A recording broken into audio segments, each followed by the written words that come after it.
Hello CS aspirants, I am CS Amisha Joshi. और अगर आप कंफ्यूज्ड है कि हमें डिटेल में पढ़ाई भी करनी है और हमारा टाइम भी वेस्ट ना हो, तो हम क्या देखें, क्या ऐसी चीज़, क्या टेक्निक यूज़ करें, तो ये वीडियो आपके लिए है कि आपकी डिटेल्ड में पढ़ाई भी हो जाएगी डिटेल वे में, और आपके सारे सेक्शंस भी कवर हो जाएंगे, एक्ट भी कवर हो जाएगा, और साथ में आपका टाइम भी ज़्यादा वेस्ट नहीं होगा। तो बहुत ही इंपॉर्टेंट चैप्टर हम लोग करने वाले हैं इस लेक्चर के अंदर, the contract labour regulation and abolition act 1970 का। तो आपकी पूरी डिटेल्ड पढ़ाई भी हो जाएगी और टाइम वेस्ट भी हम ज़्यादा नहीं करेंगे। और ये one of the important chapters है जो हम कवर करने वाले हैं आज। वो बोलते हैं ना, कोई डूब रहा हो और उसको कोई हाथ दे दे और उसको बाहर निकाल दे, ठीक है, तो वो वीडियो वैसा आपके लिए वर्क करने वाला है। तो as a friend, as your teacher, as your mentor, आज हम लोग ये चीज़ स्टार्ट कर रहे हैं। तो लेट्स स्टार्ट। ओके, तो चैप्टर 20 है आपका sexual harassment of women at work place, prevention, prohibition and redressal act 2013। 2013 तो कंपनीज एक्ट का भी है, ये तो हम भूल ही नहीं सकते। तो पॉश एक्ट जो है, इसको प्यार से हम क्या बुलाते हैं, posh act, prevention of sexual harassment act 2013। ये भी कौन सा है, 2013 का ही है, ठीक है। इसके अंदर सबसे पहली बात है कि वुमेन के रिगार्डिंग है, वर्क प्लेस के रिगार्डिंग है, और इसमें तीनों ही बातें हैं। प्रिवेंशन की भी बातें करेगा ये, प्रोहिबिशन की भी करेगा और रिड्रेसल की भी करेगा कि भाई सेक्सुअल हरासमेंट किसी भी वुमेन का वर्क प्लेस पे, उसके वर्क प्लेस पे करना प्रोहिबिटेड है। प्रिवेंशन की बातें हैं, और साथ में अगर हो जाए तो उसके रिड्रेसल की भी बातें, कंप्लेंट फाइलिंग, इंक्वायरी एंड उसका रिजोल्यूशन और एक्शंस, वो सब इस आपको एक्ट में पढ़ने को मिलेंगे।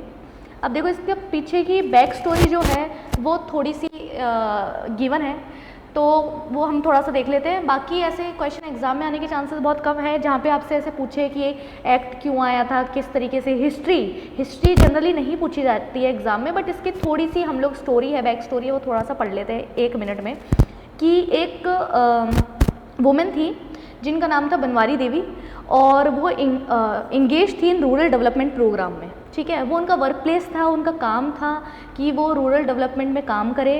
तो she was the employ there. सो वैसे ही जब वो काम कर रही थी उस दौरान उनको दिखा, एक फैमिली दिखी जहाँ पे चाइल्ड मैरिज हो रही थी। तो उसको वो रुकवाने गई कि भाई ये चाइल्ड मैरिज मत करो, दिस इज़ इलीगल और आप ऐसा नहीं कर सकते। तो उसी फैमिली के 5 मैन ने उनके साथ गैंग रेप किया था उन्हीं के हस्बैंड के सामने। तो इसका इतना आउटरेज हुआ था इस वाले इंसिडेंट की वजह से कि भाई ऐसा, मतलब वुमेन अगर काम पे जा रही है और वहाँ पे भी सेफ़ नहीं है, तो क्या ही सेंस है फिर किसी भी लॉ बनाने का, या कंट्री में कैसी कंट्री है, कैसे लॉज है। तो काफ़ी आउटरेज, गुस्सा था लोगों में कि कैसे इंसिडेंट्स हो रहे हैं, कहीं वुमेन सेफ़ ही नहीं है क्या, काम भी ना करे अब, और ये सारी चीज़ें हुई थी। तो उसके बेसिस पे ये इंसिडेंट के बाद ही, इस इंसिडेंट की वजह से, इनकी वजह से ही, बनवारी देवी जी की वजह से ही आज ये एक्ट हमारे सामने है, ठीक है। तो ये छोटी सी बैक स्टोरी थी, ये इंसिडेंट है जिसकी वजह से आज हमें ये पॉश एक्ट मिला है, नहीं तो ये भी नहीं होता। फिर इसका केस लॉ जो आपको याद करना है, वो उसका नाम क्या है, Vishakha and others versus state of Rajasthan. ये केस लॉ इसमें आता है जहाँ पे उन्होंने रिट पिटीशन लगाई थी सुप्रीम कोर्ट में, उसके बाद ये एक्ट आया था, Vishakha and others versus state of Rajasthan. इसमें कुछ बातें कि फिर गवर्नमेंट ने ना विशाखा गाइडलाइंस इशू करी, जिसने डिफाइन किया कि सेक्सुअल हरासमेंट क्या है। ये हमने UN कन्वेंशन से लिया था, UN में कन्वेंशन थी, है ना, तो वो उससे हमने उठाई थी सारी विशाखा गाइडलाइंस, मतलब कॉपी पेस्ट किया था वहाँ से थोड़ा, ठीक है। उसके बाद विशाखा गाइडलाइंस बनने के बाद भी, मतलब एक्ट नहीं बनाया उन्होंने, गाइडलाइंस बनाई पहले, विशाखा गाइडलाइंस, ठीक है, कि भाई सेक्सुअल हरासमेंट नहीं होना चाहिए, और उसके कुछ रूल्स वगैरह बनाए। फिर पहला केस आया विशाखा गाइडलाइंस आने के बाद, उसका नाम क्या था, apparel export promotion council versus AK Chopra. Apparel export promotion council versus AK Chopra. इस केस में क्या हुआ था कि जो सीनियर है उसने जूनियर को हरेस किया, ठीक है, और ये बातें हुई कि फिजिकल टच नेसेसरी है क्या सेक्सुअल हरासमेंट के लिए, या फिर बिना फिजिकल टच किए भी सेक्सुअल हरासमेंट हो सकता है। तो कोर्ट ने यही हेल्ड किया, सुप्रीम कोर्ट ने, कि हाँ भाई फिजिकल कांटेक्ट ज़रूरी नहीं है, बिना फिजिकल कांटेक्ट के भी सेक्सुअल हरासमेंट हो सकता है। कोई कमेंट्स पास कर रहा है, गलत रिमार्क्स दे रहा है, या कुछ चीज़ें शो कर रहा है जो उसको शो नहीं करनी चाहिए, या जो भी इशारे वगैरह कर रहा है, किसी तरीके से भी कुछ भी अनवेलकम एक्ट कर रहा है, तो वो आ सकता है इसके अंदर। फिजिकल टच नेसेसरी नहीं है, प्री रिक्विसाइट नहीं है सेक्सुअल हरासमेंट में। इस एक्ट से हमें पता चला था, उस सीनियर को डिसमिस किया गया था और एससी ने, जो आपका सुप्रीम कोर्ट है, उसने अपहेल्ड किया था उसके डिसमिसल को। तो ये केस हमारा आया था। तो हमने थोड़ी सी बैक स्टोरी देखी कि अच्छा बनवारी देवी नाम की औरत थी, उनके साथ गलत चीज़ें हुई, उसके बाद आउटरीच की वजह से Vishakha and others versus state of Rajasthan का केस बना। उसके बाद विशाखा गाइडलाइंस आई यूएन कन्वेंशन के अकॉर्डिंग। उसके बाद जो पहला केस आया है वो ये वाला केस है।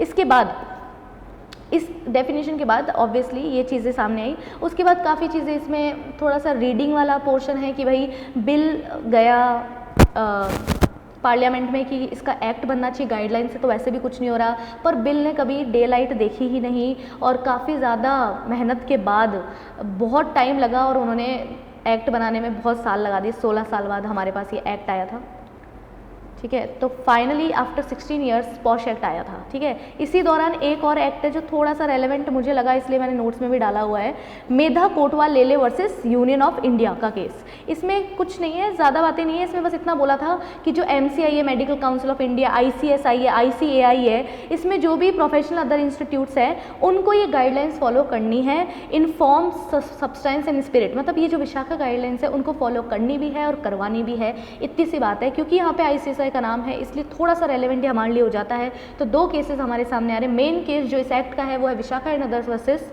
State of Rajasthan. उसके बाद आपका AK चोपड़ा वाला केस है और दूसरा है मेधा कोटवाल लेले वर्सेस यूनियन ऑफ इंडिया का केस। तो 3 केसेस के रेफरेंसेस हमने यहाँ पे देखे हैं। ज़्यादा इसमें क्वेश्चनिंग की डिमांड नहीं है यहाँ पे कि क्वेश्चन ज़्यादा बनेंगे, लेकिन स्टिल थोड़ा सा हमें रेफरेंस देने काम आ जाएगा, ठीक है।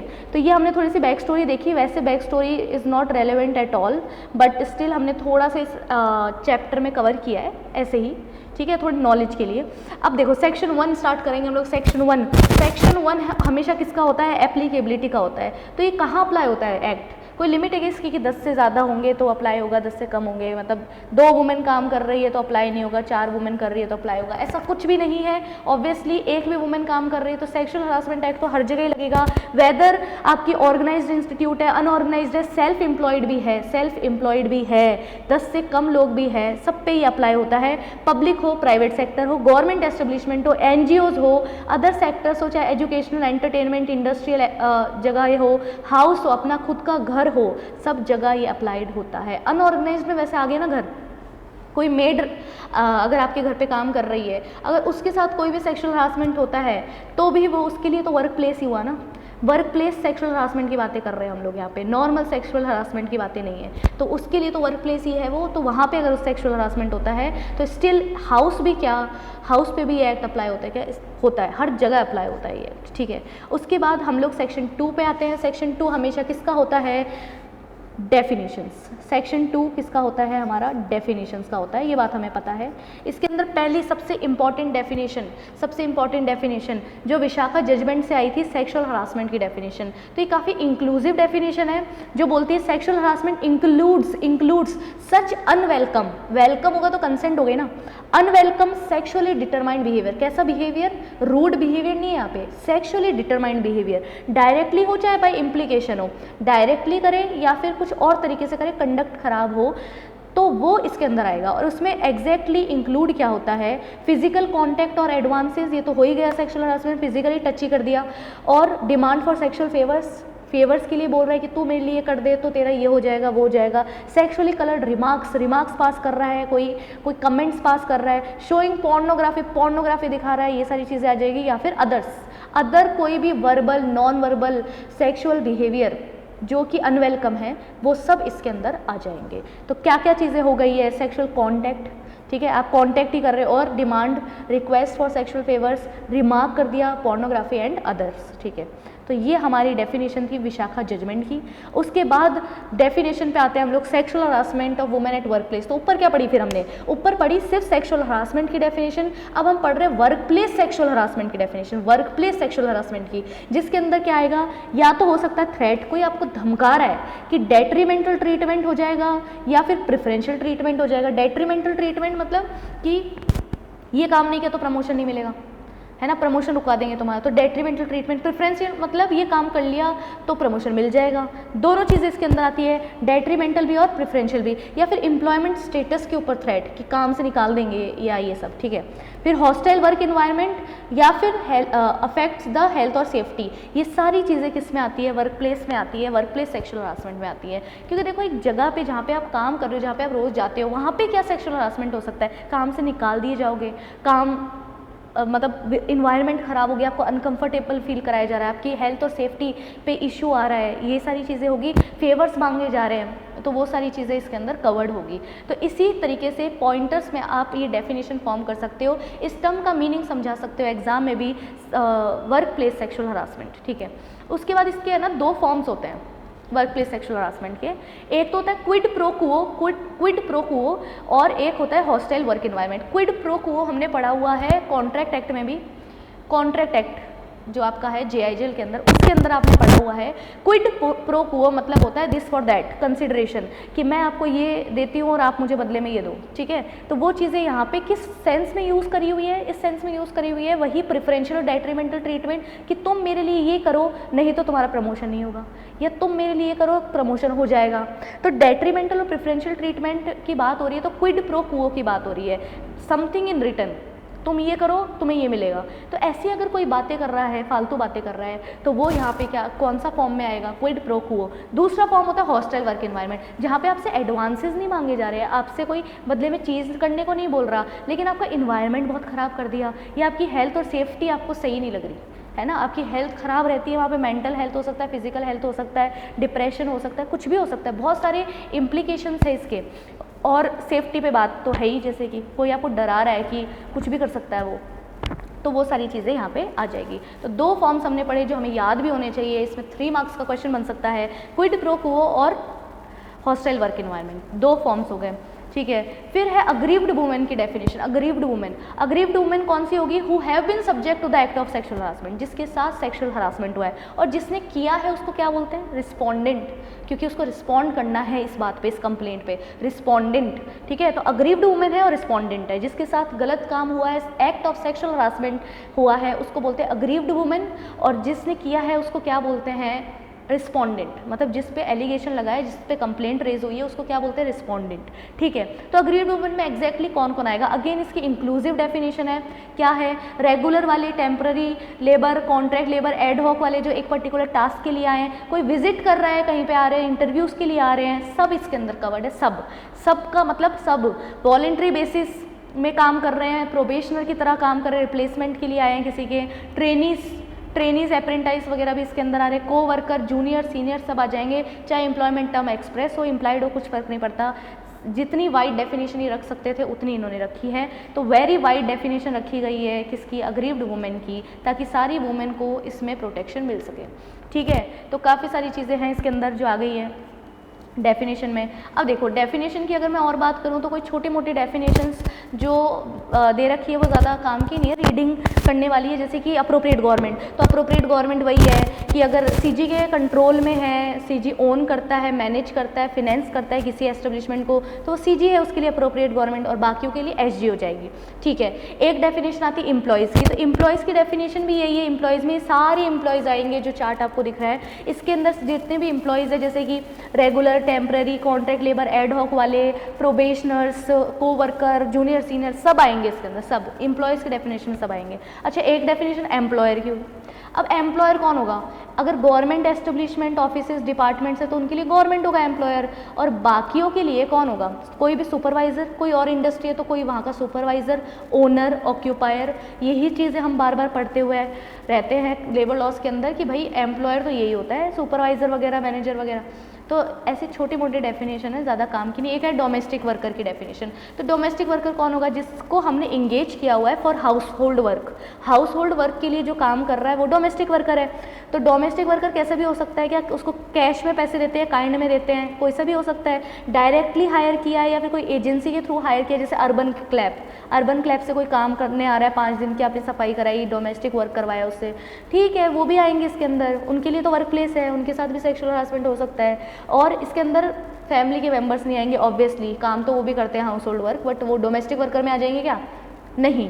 तो वो वाली चीज़ है। तो कुछ कुछ डेफिनेशन है अप्रोप्रिएट गवर्नमेंट की, एम्प्लॉयर की, एम्प्लॉय की, डोमेस्टिक वर्कर की, जिनको हमें रीडिंग करना है, बस बेसिक बातें कर रहे हैं क्योंकि ये आपका सेक्शन 2 कंप्लीट हो गया पूरी तरीके से। सेक्शन 1 एप्लीकेबिलिटी सब पे अप्लाई होता है, सेक्शन 2 डेफिनेशन, जिसमें अग्रीव्ड वुमन की डेफिनेशन थोड़ी इंपॉर्टेंट है कि अग्रीव्ड वुमन में एग्जैक्टली कौन आ रहे हैं, सभी आ रहे हैं, सारे तरह के एम्प्लॉयज़ आ रहे हैं। उसके बाद रिस्पॉन्डेंट कौन होगा, जिसके अगेंस्ट कंप्लेन हुई है। फिर 2 डेफिनेशन हमने पढ़ी, एक सेक्सुअल हरासमेंट की और एक वर्क प्लेस सेक्सुअल हरासमेंट की, ठीक है, और उसके फॉर्म्स भी पढ़े 2, ठीक है। अब है कंप्लेंट्स कमिटीज़, तो यहाँ पे अब सारी बातें हमने कर ली, अब रिड्रेसल की बातें कर लेते हैं हम लोग, रिड्रेसल की, ठीक है। प्रिवेंशन है, प्रोहिबिशन है, नहीं कर सकते, डेफिनेशन हमने स्टडी करी। कंप्लेंट्स कमेटी, 2 तरह की कंप्लेंट्स कमेटीज़ के अंदर बनेगी, इंटरनल कंप्लेंट्स कमेटी और लोकल कंप्लेंट्स कमेटी। इंटरनल मतलब इंटरनली बनेगी, जो किसके अंदर बनेगी, इंडस्ट्री के अंदर ही बनेगी। इंडस्ट्री के अंदर बनने वाली क्या होगी, इंटरनल कंप्लेंट्स कमेटी ICC, और local complaints committee government level पे, डिस्ट्रिक्ट लेवल पे बनेगी LCC, ठीक है। तो जो ICC है वो किसको बनानी होगी, एम्प्लॉयर को ही बनानी होगी। इंटरनली बन रही तो एम्प्लॉयर खुद बनाएगा। एम्प्लॉयर अगर बना रहा है तो कौन सा एम्प्लॉयर बनाएगा, इसमें लिमिट है, सबको नहीं बनानी होती है। 10 या 10 से ज़्यादा अगर आपके वर्कर हो जाते हैं, एस्टेब्लिशमेंट जहाँ 10 या 10 से ज़्यादा वर्कर हो जाते हैं तो उसमें आपको ICC बनानी पड़ेगी। उसके बाद LCC किसको बनानी होगी, तो ICC का तो हमें समझ में आ गया, 10 की लिमिट है, 10 वर्कर्स की लिमिट है। LCC किसको बनानी, गवर्नमेंट को। अब इसमें कौन कौन कंप्लेन कर सकता है, इसमें ये जो 10 से कम वाले एस्टेब्लिशमेंट में काम करे, मान लो 8 लेबर काम करे, 8 में से 2 वुमेन है, उनमें से एक के साथ सेक्सुअल हरासमेंट हुआ है, तो वहाँ तो बनी हुई नहीं ICC, तो वो किसके पास कंप्लेन रेज कर सकती है, LCC। तो कोई भी एस्टेब्लिशमेंट जहाँ पे लेस देन 10 है ना, उनकी कंप्लेंट कहाँ फाइल होती है, LCC में फाइल होती है। और जो अनऑर्गेनाइज्ड वाले हैं वो कहाँ जाएंगे, इधर ही आएंगे। अनऑर्गेनाइज्ड वाले भी क्या करेंगे, यही कंप्लेंट फाइल करेंगे, उनकी तो कोई ऑर्गेनाइजेशन नहीं है, तो वहाँ के लिए अपने घर में बनाएंगे क्या LCC हम। जैसे फॉर एग्जांपल हाउस और ड्वेलिंग प्लेस वगैरह यहाँ पे आती है, कवर होता है वर्क प्लेस के अंदर, तो घर के अंदर ICC थोड़ी ना बना सकते हैं हम लोग, वही वाली बात है। तो वो लोग कहाँ जाएंगे, अगर सेक्सुअल हरासमेंट हो गया तो LCC में जाएंगे। फिर है अगर एम्प्लॉयर, ICC बनी हुई है पर एम्प्लॉयर ने जिसने ICC बनाई है उसी की अगेंस्ट कंप्लेन करना है, वही फालतू आदमी है, तो किसके पास करेंगे, LCC में ही करेंगे। एम्प्लॉयर के खुद के अगेंस्ट कंप्लेन है तो LCC में करेंगे। तो 3 लोग हो गए जो LCC में कंप्लेन कर रहे हैं, लेस देन 10, अनऑर्गेनाइज्ड और एम्प्लॉयर के अगेंस्ट ही कंप्लेन करनी हो तो ये हमने इसका स्कोप और जुरिस्डिक्शन पढ़ा है कि क्या है क्या नहीं है, ICC कब बनती है, LCC कब बनती है, कौन बनाता है, ठीक है। उसके बाद है कंपोजिशन ICC का, पहले ICC के बारे में पढ़ते हैं। ICC के अंदर कौन कौन बैठेगा, ICC का कंपोजिशन, ठीक है। कॉन्स्टिट्यूशन अगर आता है तो ठीक है, वही है 10 या 10 से ज़्यादा अगर आपके वर्कर हो जाते हैं तो आपको ICC बनानी है, ठीक है। कंपोजिशन में एक प्रिसाइडिंग ऑफिसर बैठेगा, प्रिसाइडिंग ऑफिसर लाइक अ चेयरपर्सन, वो बैठेगा तो बैठेगा नहीं, इनफैक्ट बैठेगी, ठीक है। ये वुमेन होनी ज़रूरी है, वुमेन, ठीक है। प्रिसाइडिंग ऑफिसर कौन होगी, वुमेन होगी, और कौन सी वाली वुमेन होगी, सीनियर लेवल वाली। और सीनियर लेवल पे कोई वुमेन ही नहीं है तो तुम्हारे यहाँ पे तो ब्रांच ऑफिस में कोई और अदर ऑफिस में वुमेन होगी सीनियर लेवल वाली, वो उठा के यहाँ पे बैठा दो उसको। प्रिसाइडिंग ऑफिसर हमेशा वुमेन होगी, वो भी कौन सी वाली, सीनियर लेवल वाली। फिर इंटरनल मेंबर बैठेंगे कितने, 2 इंटरनल मेंबर बैठेंगे 2। अब वो 2 कोई को भी किसी को भी उठा के बैठा दोगे क्या, नहीं। कौन कौन हो सकते हैं वो, committed to the cause of women, जो वुमेन के कॉज में कमिटेड है, मान लो उन्होंने कोई महिला मुक्ति मोर्चा ज्वाइन कर रखा है या कोई NGO में वॉलंटियर है, उनको उठा के यहाँ पे बनाओ अपना इंटरनल मेंबर इस वाली कमेटी का, इंटरनल कंप्लेंट्स कमेटी का। या फिर उनको सोशल वर्क का नॉलेज हो, एक्सपीरियंस हो कि उन्होंने कोई भी तरह का सोशल काम किया, या तो वुमेन के कॉज में कमिटेड है, नहीं मिल रहा भाई तुम्हें, नहीं मिल रहा कोई वुमेन कॉज में कमिटेड मेंबर तुम्हारे ऑर्गेनाइजेशन के अंदर, तो कोई किसी का कोई एक्सपीरियंस हो सकता है सोशल वर्क में, उसको उठा के बना दो। या फिर ये भी नहीं मिल रहा है तो किसको बना सकते हो, जिनका लीगल नॉलेज हो, जिसमें लीगल नॉलेज हो, जिसके पास इस एक्ट के रिगार्डिंग कोई भी जो लीगल लॉ की नॉलेज रखता हो, उसको उठा के यहाँ पे बैठा दो। एक्सटर्नल मेंबर आएगा कितना, 1, minimum 1 from NGOs committed to the cause of women. कोई वुमेन का NGO है, वुमेन के रिगार्डिंग कोई भी वुमेन के कॉज को डील करता हुआ NGO है, उसके एक मेंबर को यहाँ पे बैठाना पड़ेगा। पर्सन, या फिर या तो तुम NGO से ले आओ, या फिर कोई पर्सन जो फैमिलियर है विद द इशू, जो जिसके साथ खुद के साथ हुआ है कोई इशू, इसी ये वाला इशू सेक्सुअल हरासमेंट वाला, उसको भी एक्सटर्नल मेंबर की तरह बैठा सकते हैं हम लोग, ठीक है। तो कंपोजिशन में क्या हो गया, एक presiding officer women at senior level. फिर इंटरनल मेंबर कौन हो गए, 2 लोग होंगे जो या तो कमिटेड है कॉज में, या फिर सोशल वर्क का एक्सपीरियंस है, या फिर लीगल नॉलेज रखते हैं। या फिर एक्सटर्नल मेंबर भी रखना पड़ेगा, एक बैठेगा एक्सटर्नल मेंबर जो कि एनजीओ से बुलाना है या फिर फैमिलियर है तो उनको। आधा जो आईसीसी के मेंबरशिप की बात है, ये तो मिनिमम चीज़ें पढ़ रहे हैं, मैक्सिमम थोड़ी ना पढ़ रहे हैं, मिनिमम। तो जो भी जितने भी मेंबर्स तुम रखते हो उसकी आधी कौन होनी चाहिए, वुमेन होनी चाहिए, हाफ आईसीसी वुमेन होना चाहिए, ठीक है। इनका टेन्योर कितना होगा, एक जो मेंबर है, प्रिसाइडिंग ऑफिसर वगैरह है, वो अपनी ऑफिस कब तक होल्ड करेंगे, 3 साल। टेन्योर कितना है, 3 साल। कैजुअल वैकेंसी कब हो जाएगी, casual vacancy, member shell vacate the office कब हो जाएगी, जब उन्होंने कुछ गड़बड़ की होगी, या तो कॉन्ट्रावीन किया है provision of the act, disciplinary proceeding उनके अगेंस्ट चल रही है, जैसे कोई सीएस है उसको आपने मेंबर बनाया, लीगल नॉलेज रखता है सीएस तो उसको मेंबर बनाया है, और आईसीएसआई के अंडर में उसके अगेंस्ट लीगल प्रोसीडिंग चल रही है तो उसको वेकेट करनी पड़ेगी जगह। पोजीशन अब्यूज कर रहा है पब्लिक इंटरेस्ट के अगेंस्ट, या फिर कन्विक्टेड हो चुका है या केस उस पर पेंडिंग चल रहा है, या तो हो गया कन्विक्ट, गिल्टी प्रूव हो गया है, या फिर पेंडिंग केस भी चल रहा है तो उनको ऑफिस खाली करनी पड़ेगी। 4 सर्कमस्टांसेस में कैजुअल वैकेंसी हो जाएगी, ठीक है। फिर हमारा आता है, ये हमारा आईसीसी कंप्लीट हो गया। अब एलसीसी कौन बनाता है, एसजी के पास पावर होती है, वो अपना पावर डेलीगेट करता है डिस्ट्रिक्ट ऑफिसर को, डीओ को। डीओ फिर सेटअप करता है एलसीसी। अब जो भी अग्रीव्ड वुमेन की कंप्लेंट आएगी वो किसको फाइल करेगी, नोडल ऑफिसर को फाइल करेगी। तो देखो एक हिरार्की बन रही है यहाँ पे, सबसे ऊपर है स्टेट गवर्नमेंट के नीचे आ रहा है डिस्ट्रिक्ट ऑफिसर भी जगह जगह नहीं जा सकता, हर एक वार्ड को, हर एक तालुका तहसील को हमें कवर करना है, ठीक है। तो वार्ड हम नॉर्मली अर्बन एरियाज़ में वर्ड यूज़ करते हैं, तालुका तहसील वगैरह रूरल एरियाज़ में यूज़ करते हैं, तो वो हमें यूज़ करना है। मतलब उसके लिए रिगार्डिंग हमें हर वार्ड वगैरह का हमें क्या बनाना है, एक नोडल ऑफिसर बनाना है जो कंप्लेंट सच में रिसीव करेगा अग्रीव्ड वुमेन से, और वो किसको दे के आएगा, फिर एलसीसी के पास पहुंचाएगा, लोकल कंप्लेंट कमेटी। तो एक हिरार्की है, एक चेन ऑफ बोलते हैं ना, डेलीगेशन है, वो हमें समझना पड़ेगा। State government, district officer, nodal officers, ठीक है। तो एरिया वाइज हमने पूरा कवर किया, अलग अलग स्टेट गवर्नमेंट्स है, डिस्ट्रिक्ट्स है, और उसके अंदर वार्ड और तहसील तालुका सब कवर्ड है, ठीक है।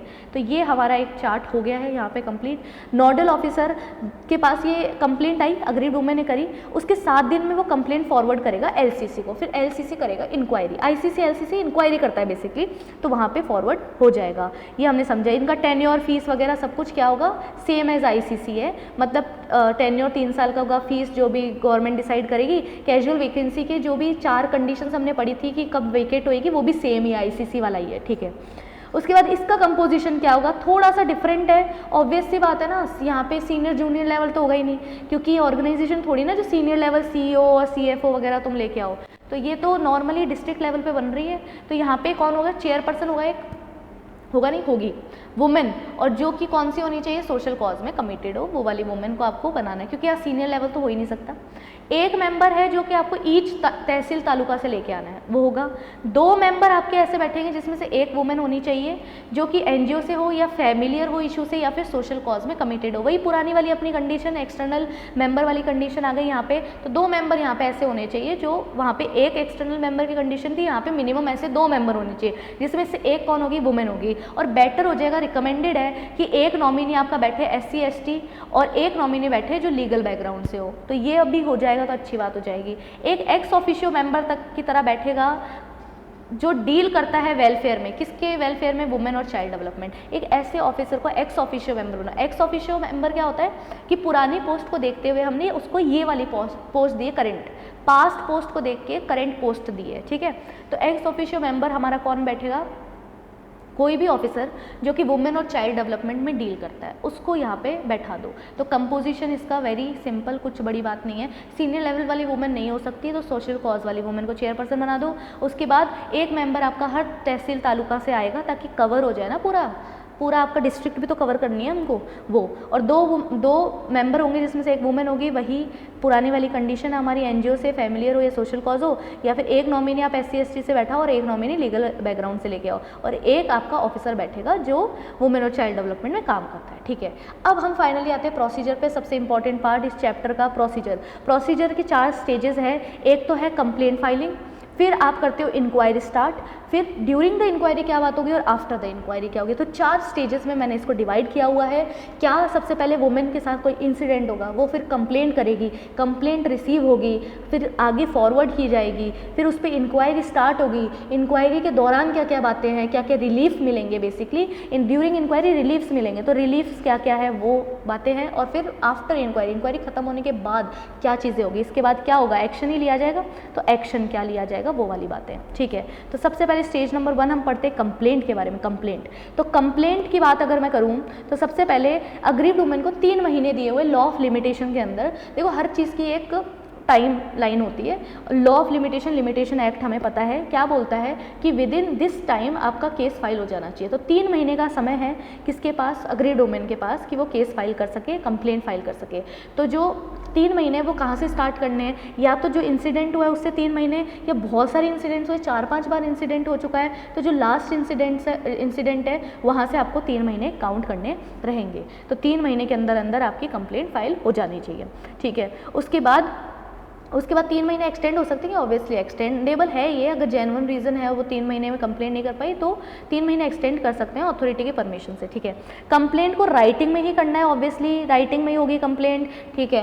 राइटिंग में अगर कंप्लेंट हो रही है तो उसमें क्या क्या बातें होगी, इंसिडेंट का डिस्क्रिप्शन, साथ में relationship between both the parties, aggrieved women और रिस्पॉन्डेंट में क्या रिलेशनशिप है, को वर्कर है, क्या क्या है, सीनियर जूनियर वाली बात है, बॉस है उनका, क्या है उसका रिलेशनशिप बता दो, और इंसिडेंट एग्जैक्टली हुआ क्या उसका डिस्क्रिप्शन हमें राइटिंग में लिख के दे दो। अगर राइटिंग में नहीं लिख पा रही है वुमेन, या फिर जो भी है कोई भी रीज़न हो सकता है, राइटिंग में अगर नहीं लिखा जा रहा है तो कौन असिस्ट करेगा उसको राइटिंग में लिखने के लिए, वही हमारे मेंबर्स ऑफ आईसीसी और एलसीसी असिस्ट करेंगे, ठीक है। अगर कंप्लेंट फाइल ही नहीं कर पा रही है women due to physical mental health की वजह से, या डिसेबिलिटी की वजह से, या फिर डेथ ही हो गई है, तो कौन कंप्लेंट फाइल कर सकता है उनके बिहाफ पे, उनके बच्चे, लीगल एयर, या कोई भी अदर पर्सन, कोई भी ऑथराइज पर्सन फाइल कर सकता है कंप्लेंट। ज़रूरी नहीं है वुमेन ही फाइल करे। लोकस स्टैंडी वाली बात है यहाँ पे। लोकस स्टैंडी क्या होता है कि हमारे बिहाफ पे कोई और भी केस फाइल कर सकता है, कोई भी member of the public case file कर सकता है। तो वही बात है, अगर मैं किसी के साथ इंसिडेंट हुआ है और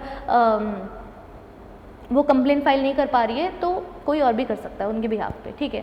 उसके बाद कुछ नोट वाली बातें दे रखी है कि जितनी जल्दी हम रिपोर्टिंग करेंगे उतने स्विफ्ट डिसीजन आएंगे। एनोनिमस कंप्लेंट है तो वो रिजेक्ट हो जाएगी, जहाँ पे कुछ भी नाम वगैरह नहीं डिस्क्लोज किया हुआ है और ऐसे ही कंप्लेंट दे दी है तो रिजेक्ट हो जाएगी। तो ये बेसिक बातें हैं यहाँ पे, ठीक है। तो कंप्लेंट के रिगार्डिंग ये प्रोविजंस हैं। उसके बाद एम्प्लॉयर जो होगा अपना एम्प्लॉयर, ठीक है। तो एम्प्लॉयर देखो इसमें क्या है, इसके बाद कुछ पॉइंटर्स दे रखे हैं कि कंप्लेंट एक बार रिसीव हो गई तो जो एम्प्लॉयर होगा वह एज पर सर्विस रूल्स, या सर्विस रूल्स नहीं है तो एज में प्रिस्क्राइब। ये पूरे चैप्टर में एक ही बातें चलती है क्योंकि रूल्स तो हमें नहीं दे रखे हैं एक्ट के, ऑब्वियसली। तो एक्ट रूल्स तो हम सिर्फ कंपनी के रूल्स ही पढ़ते हैं डिटेल में। तो यहाँ पे हमें एक्ट की बातें हैं, सेक्शंस है, बट रूल्स का इतना नहीं है हमारे कोर्स के अंदर, लेबर लॉज के अंदर। तो यहाँ पे सर्विस रूल्स के अकॉर्डिंग सारी चीज़ें होगी। सर्विस रूल्स भी नहीं है अगर तो एज में भी प्रिस्क्राइब, जैसे भी प्रिस्क्राइब्ड हो वैसे हो जाएगी। तो जैसे ही कंप्लेंट रिसीव्ड होती है तो या तो एम्प्लॉयर को रिसीव होगी तो एम्प्लॉयर जाएगा, या फिर डोमेस्टिक वर्कर का केस है तो डोमेस्टिक वर्कर जो भी है वो जाएगा, ठीक है। तो 7 दिन में कंप्लेंट फाइल होगी पुलिस को अंडर आपका सेक्शन 509 ऑफ आईपीसी। बट ये तो अब चेंज हो चुका है, बीएनएस हो चुका है, इसको एक बार ना कोट करेंगे तो सही रहेगा। तो इसमें बस इतनी सी बात है कि 7 दिन में पुलिस को कंप्लेंट फाइल हो जानी चाहिए। उसके बाद दोनों एम्प्लॉई अगर है, दोनों एम्प्लॉई ही है, एम्प्लॉई कैटेगरी के ही हैं, तो दोनों को अपॉर्चुनिटी ऑफ बीइंग हर्ड दिया जाएगा और कॉपी ऑफ फाइंडिंग्स भेजी जाएगी। आईसीसी एलसीसी में सेम ही पावर्स होते हैं जो सिविल कोर्ट की पावर होती है, उन्हीं की पावर, उनका जितना इंक्वायरी एग्जामिनेशन का पावर होता है सिविल कोर्ट्स का, उतना ही आईसीसी एलसीसी का भी होगा। और इंक्वायरी कंप्लीट कितने टाइम में करनी है, 90 दिन में। इंपॉर्टेंट बात है, 90 दिन में आपकी इंक्वायरी खत्म हो जानी चाहिए, ठीक है। तो पहले कंप्लेंट फाइल करिए, उसको राइटिंग में लिखा, राइटिंग में फाइल होनी चाहिए। तुम फाइल नहीं कर पा रहे तो किसी और को बोल दो, वो फाइल कर सकता है। उसके अलावा इंक्वायरी जैसे ही कंप्लेंट रिसीव्ड हुई इसके 7 दिन के अंदर अंदर पुलिस के पास रजिस्टर कराया हमने, opportunity of being heard the, powers बताए कि आईसीसीएलसी के पास बहुत पावर है, ये सारी चीज़ें। और कंप्लीट कितने टाइम में हो जानी चाहिए, 90 डेज़ में। फिर एक छोटा सा रेफरेंस है सेक्शन 10 का, वो बोलता है कि अगर वुमेन रिक्वेस्ट करे कि नहीं मेरे को कंप्लेंट वगैरह फाइल नहीं करनी, या कोर्ट के चक्कर नहीं निकालने, या ट्रिब्यूनल में नहीं जाना, तो कंसिलिएशन में मेरा मामला चला तो कंसिलिएशन में भी रेफर हो सकता है। अगर प्रोसीडिंग स्टार्ट नहीं हुई है और वुमेन रिक्वेस्ट कर रही है तो कंसिलिएशन में भी मामला जा सकता है। If terms and condition of settlement अगर नहीं हुई, अब मान लो कि जो कंसिलिएटर है वो क्या देता है, हमें सेटलमेंट देता है, सेटलमेंट की टर्म्स एंड कंडीशंस तुमने नहीं मानी, तब तो कंप्लेंट फाइल होगी पुलिस को, और इंक्वायरी भी हो सकती है, दोनों बातें हो सकती है। तो सेक्शन 10 का छोटा सा रेफरेंस है वो हमने यहाँ पे देखा कि भाई वैसे तो कंप्लेंट फाइल हो सकती है आपके ये आईसीसी, एलसीसी और जो भी आपके कोर्ट्स है या पुलिस के पास रजिस्ट्रेशन है वैसे हो सकता है, पर वुमेन अगर रिक्वेस्ट करे कंसिलिएशन के पास जाना है तो कंसिलिएशन में भी जा सकता है, पर सेटलमेंट नहीं माना तो फिर कंप्लेंट भी हो सकती है। ड्यूरिंग इंक्वायरी आपको 3 तरह के रिलीफ मिलते हैं, एक तो ट्रांसफ़र हो सकता है वुमेन का, अग्रीव्ड वुमेन का, या फिर रिस्पॉन्डेंट का अदर वर्क प्लेस में। ठीक है, एक जगह कैसे काम करेंगे, अगर वुमेन को वर्कर्स हैं और आपस में ही एक दूसरे पे कंप्लेन किया उन्होंने, वुमेन ने अपने को वर्कर पे कंप्लेन किया, तो एक ही डिपार्टमेंट में एक ही जगह पे कैसे काम करेंगे, तो ट्रांसफ़र कर दो, आइदर आप अग्रीव्ड वुमेन का ट्रांसफ़र कर दो या फिर रिस्पॉन्डेंट का ट्रांसफ़र कर दो, या फिर 3 महीने के लिए छुट्टी पे भेज दो वुमेन को, लीव पे भेज दो, या अदर कोई रेमेडी जो भी सूटेबल लगे वो भी कर सकते हैं। अब कंप्लेंट पूरी इंक्वायरी चली, खत्म हुई 90 दिन में, अब इंक्वायरी के बाद क्या होगा, ये जो आईसीसी एलसीसी है वो अपनी रिपोर्ट फाइल करेंगे। किसको फाइल करेंगे, अब देखो सुनो, सिलेबस के अंदर, इस एक्ट के अंदर कंबाइंड प्रोसीजर दे रखा है, आईसीसी एलसीसी का कंबाइंड, तो अलग अलग नहीं है, कंबाइंड प्रोसीजर दे रखा है, तो हमें भी साथ में पढ़ना है दोनों को मिक्सअप करके। आईसीसी किसको रिपोर्ट फाइल करेगा, एम्प्लॉयर को, एलसीसी किसको करेगा, आपके डिस्ट्रिक्ट ऑफिसर को। कितने दिनों में करेगा, 10 दिन में। कितने दिनों में करेगा, 10 दिन में। 10 डेज में आपको क्या करना पड़ेगा, कंप्लेंट फाइल करनी, इंक्वायरी रिपोर्ट फाइल करनी पड़ेगी। तो आईसीसी एलसीसी के पास कंप्लेंट आई, उन्होंने इंक्वायरी करी, इंक्वायरी खत्म करी 90 दिन में, 90 दिन का जैसे ही इंक्वायरी खत्म हुई एक इंक्वायरी रिपोर्ट बनाई होगी, वो रिपोर्ट बना के भेजना है किसको, अगर आईसीसी है तो एम्प्लॉयर को, और अगर एलसीसी है तो डिस्ट्रिक्ट ऑफिसर को, वही मेन अथॉरिटीज़ है वहाँ पे। कितने दिनों में, 10 दिन में आपको भेजना पड़ेगा। अब रिपोर्ट में या तो एलिगेशन प्रूव हो रहा होगा या नहीं हो रहा होगा। अगर वो बोलते हैं कि हाँ भाई इसी रिस्पॉन्डेंट ने ही ये काम किया है हमारी इंक्वायरी के अंदर, तो एक्शन लिया जाएगा, कंपनसेशन पे किया जाएगा। अगर वो बोलते हैं नहीं भाई ऐसा कुछ नहीं है, कोई एलिगेशन प्रूव नहीं हो पाया, इंक्वायरी हमने करके देख ली, वुमेन झूठ बोल रही, ऐसा कुछ भी करते हैं तो एक्शन नहीं लिया जाएगा। दो ही चीज़ें हो गई यहाँ पे। तो देखो क्या है इसके अंदर, सबसे पहले no allegation is proved, recommend करेंगे वो लोग, no action will be taken. अब वो आगे की बातें, अपील वगैरह वो बाद की बातें हैं, अभी तो ये रिकमेंड कर रहे हैं ना अपनी इंक्वायरी रिपोर्ट में, तो क्या रिकमेंड करेंगे कि कोई एक्शन नहीं लिया जाए। और अगर एलिगेशन प्रूव हो गया तो क्या रिकमेंड करेंगे, भाई एक्शन लो रूल्स के अकॉर्डिंग, रूल्स नहीं है तो एज में भी प्रिस्क्राइब, जो भी एक्शन लेना लो, और साथ में कंपनसेशन डिडक्ट करके, सैलरी में से डिडक्ट करके आपका जो वर्कर है उसको दिलवाओ। ठीक है, तो वर्कर मतलब जो अग्रीव्ड वुमेन है उसको दिलवाओ, और अगर अग्रीव्ड वुमेन नहीं है, डेथ हो गई अग्रीव्ड वुमेन की, तो उसके बच्चों को दिलाओ, लीगल एयर को।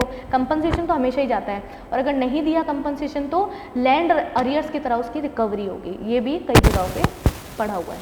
ठीक है, तो सीधी सी बात है, रिपोर्ट फाइल करी, रिपोर्ट में एलिगेशन प्रूव नहीं हो रहा तो रिकमेंड कर देंगे कि भाई नहीं छोड़ दो, इसको जाने दो, एक्शन मत लो। और अगर एलिगेशन प्रूव हो रहा है तो 2 चीज़ें रिकमेंड करेंगे, एक्शन भी लो रूल्स के अकॉर्डिंग, और आपका सैलरी में से डिडक्ट करके पैसे भी दो। पैसे तो आएंगे, कंपनसेशन तो आएगा ही। फिर अब किसके पास रिपोर्ट आ चुकी है, किसके हाथ में रिपोर्ट, अभी एम्प्लॉयर और डिस्ट्रिक्ट ऑफिसर। अब इनके हाथ में आगे रिपोर्ट, ये रिपोर्ट पढ़ेंगे, रिपोर्ट पढ़ के क्या करेंगे, इस पर एक्शन तो लेंगे ना। अब एक्शन लेंगे, एक्शन कितने टाइम में लेना है इनको, 60 दिन में। 60 दिन में रिकमेंडेशन आई, रिकमेंडेशन से 60 डेज़ के अंदर अंदर ये कोई ना कोई एक्शन ज़रूर लेंगे, और इसी रिकमेंडेशन से 90 दिन के अंदर अंदर अपील भी फाइल हो सकती है किसी भी कोर्ट और ट्रिब्यूनल के अंदर। ठीक है, अब अपील क्यों फाइल होगी, या तो अग्रीव्ड वुमेन को रिकमेंडेशन पसंद नहीं आ रही कि ऐसे कैसे कुछ नहीं हुआ, प्रूव नहीं हुआ एलिगेशन, ऐसे थोड़ी ना होता है, या तो उसको रिकमेंडेशन पसंद नहीं आ रही, या फिर जो इन लोगों ने एक्शन लिया है वो उनको पसंद नहीं आ रहा, रिकमेंडेशन नॉट इम्प्लीमेंटेड, या फिर जो भी रिकमेंडेशन है एक्शन लेना है वो इम्प्लीमेंट नहीं हुआ, या फिर इन लोगों ने जो एक्शन लिया वो उसको अच्छा नहीं लगा, जो भी है केस, 60 दिन में जो एक्शन लेना है कुछ भी हो सकता है। तो 60 डेज़ में अगर कोई एक्शन लिया है वो उसको अच्छा नहीं लग रहा, या फिर रिकमेंडेशन ही पसंद नहीं आई आईसीसी एलसीसी की, तो अपील रेज कर सकती है वुमेन। कितने दिनों में, 90 दिन। 90 दिन भी कहाँ से स्टार्ट हो रहे, स्टार्टिंग पॉइंट क्या है, वही आपका रिकमेंडेशन से। रिकमेंडेशन आई, इंक्वायरी रिपोर्ट आई, उससे 60 दिन में एक्शन लेना है, और उसी के 90 दिन के अंदर अंदर आपको अपील फाइल करनी है। तो ये हमारा कंप्लीट प्रोसीजर हो चुका है। इसका और समराइज्ड वे में और ही ब्यूटीफुल चार्ट यहाँ पे मैंने बना रखा है। इंसिडेंट की कंप्लेंट, सबसे पहले इंसिडेंट हुआ किसी वुमेन के साथ, इंसिडेंट हुआ, इंसिडेंट होने के बाद 3 महीने के अंदर अंदर उसने क्या किया, राइटिंग में कंप्लेंट फाइल करी आईसीसी एलसीसी को। फिर उन्होंने 7 दिन के अंदर अंदर पुलिस के यहाँ रजिस्टर कराया, इंक्वायरी स्टार्ट हुई। इंक्वायरी स्टार्ट होने के बाद यहाँ देखो, इंक्वायरी स्टार्ट हुई और 90 दिन के अंदर अंदर एंड हुई। एंड होने के बाद रिकमेंडेशन आई होगी उनकी कुछ, फिर इंक्वायरी रिपोर्ट गई 10 दिन के अंदर अंदर किसको, या तो डीओ को या फिर आपके एम्प्लॉयर को, ठीक है। उसके बाद इसी रिकमेंडेशन से 60 दिन के अंदर अंदर उन्होंने एक्शन लिया और इसी रिकमेंडेशन से, इंक्वायरी रिपोर्ट से 90 दिन के अंदर अंदर आप कंप्लेंट अपील भी फाइल कर सकते हो। अब इंक्वायरी रिपोर्ट में 2 ही बातें आई होगी, या तो गिल्टी होगा या फिर गिल्टी नहीं होगा। गिल्टी नहीं होगा तो वो बोलेंगे no action will be taken, और अगर गिल्टी होगा तो एक्शन भी लिया जाएगा सर्विस रूल्स के अकॉर्डिंग, रूल्स नहीं है तो एज में भी प्रिस्क्राइब, और साथ के साथ आपको क्या दिया जाएगा, कंपनसेशन भी पे होगा लीगल अग्रीव्ड वुमेन को, लीगल एयर को, या फिर कोई भी ऑथराइज्ड पर्सन को। तो ये आपका एक कंप्लीट चार्ट है, ओपन कर रही हूँ पूरे प्रोसेस का, एक बार आप आराम से इसको रीड कर सकते हैं, यहाँ से इसको एक बार रीड कर सकते हैं, रीड आउट कर सकते हैं।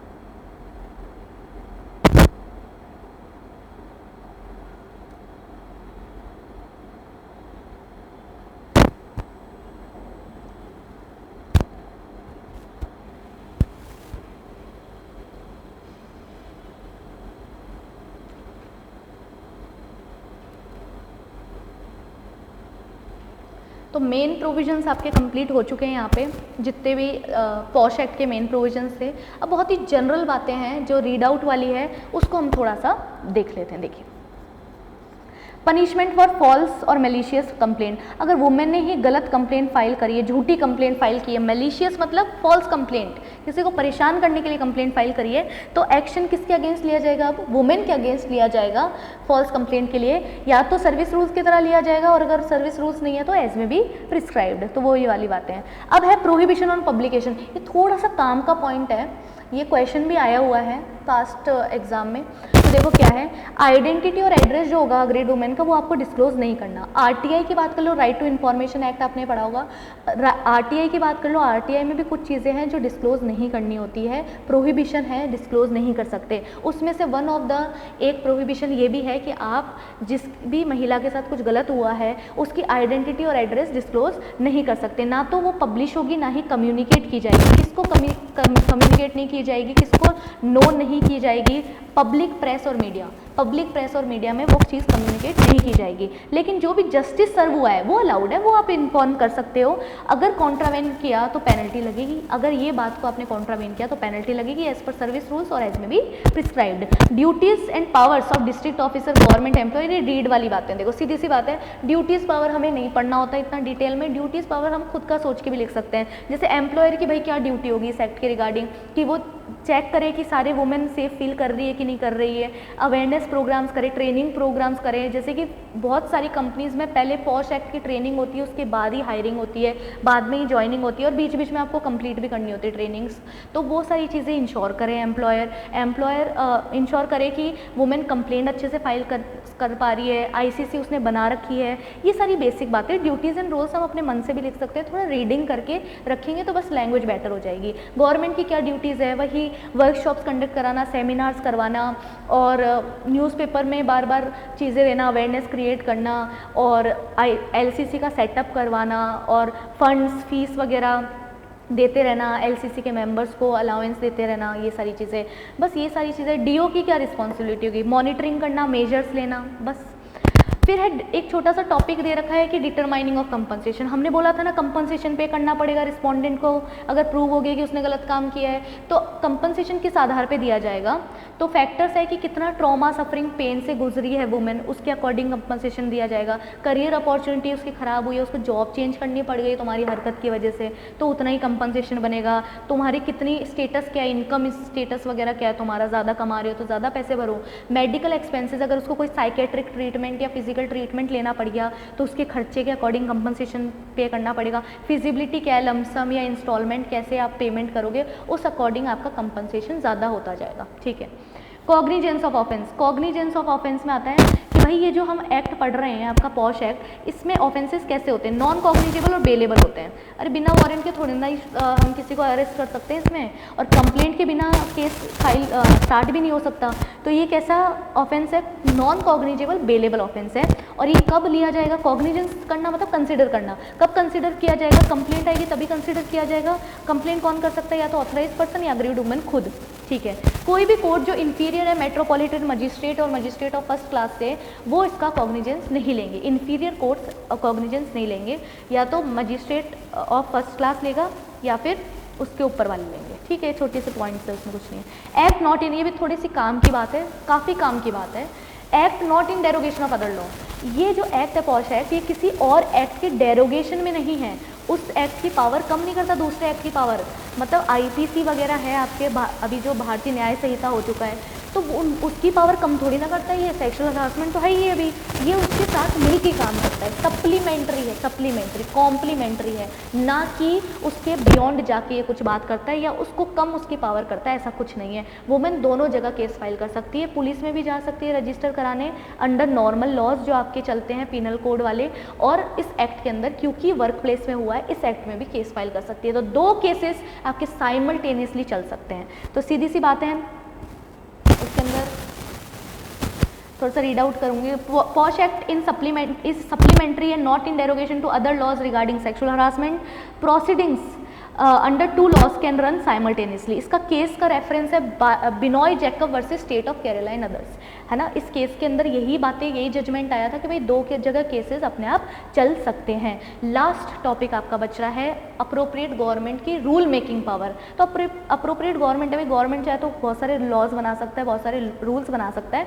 तो रूल्स इस एक्ट के रिगार्डिंग किन किन चीज़ों के बारे में बता सकता है कि भाई आईसीसी एलसीसी की कितनी फ़ीस होगी मेंबर्स की, किसको नॉमिनी रखना है, नॉमिनेट किसको करना है, मेंबर किसको बनाना है, चेयरमैन वगैरह की कितनी फ़ीस होगी, चेयरपर्सन थी ना वुमेन, उनकी कितनी फ़ीस होगी, अलग अलग एक्शंस, अलग अलग सेक्शन के अंदर क्या क्या एक्शंस लिए जाएंगे, उनका मैनर क्या होगा डिफरेंट सेक्शंस के अंदर, है ना। मैनर ऑफ ऑर्गेनाइजिंग वर्कशॉप्स और सेमिनार्स कैसे कंडक्ट होगी, उसका क्या मैनर होगा, उसके रिगार्डिंग यहाँ पे बातें, ठीक है। सो आपका चैप्टर होता है समाप्त, डन एंड डस्टेड, कुछ भी इसमें नहीं है, इजी सा चैप्टर है। मेन इसके कंपोजिशन वगैरह वाली चीज़ें हैं, आईसीसी एलसीसी का कंपोजिशन वगैरह है, और जो प्रोसेस हमने कंप्लीट चार्ट फॉर्मेट में पढ़ा है वो बहुत इंपॉर्टेंट है, वो एक बार देखना है। और मुझे लगता है कोई केस बेस्ड क्वेश्चन उनको बनाना होगा तो act not in derogation, act not in derogation of any other law, ये Binoy Jacob versus state of Kerala वाले केस से बना सकते हैं कि कॉम्प्लीमेंट्री है। आई होप ये वीडियो आपके लिए बहुत हेल्पफुल रहा होगा। अगर आपको किसी और चैप्टर का या पर्टिकुलर एक्ट का रिवीजन लेक्चर चाहिए तो आप कमेंट बॉक्स में मेंशन कर सकते हैं, उसका रिवीजन मैं आपके लिए ज़रूर लेके आऊँगी। और अगर आपको ये वीडियो अच्छा लगा हो तो आप प्लीज़ कमेंट बॉक्स में ज़रूर लिखें, जिससे हमें मोटिवेशन मिलेगी, हम आपके लिए और वीडियोज़ लेके आते रहेंगे। Thank you so much for watching. स्वस्थ रहिए, खुश रहिए, पढ़ते रहिए। Thank you so much.